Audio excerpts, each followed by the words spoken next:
22mm na deep socket, syempre para sa pulley ng Honda Click 125. Syempre meron tayong pang kontra. Then set natin sa 59.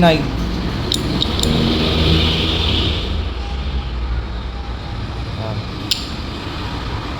50 plus 9 yan. 59 Nm.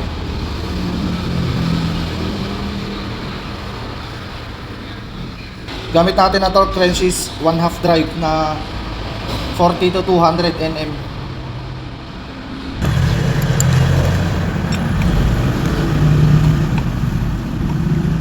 Kupit ko dyan, kupit ko dyan, bariyangan ko lang mga. So, pangit kita yung t-shirt na ko rin, madilim may ako na lang. Okay.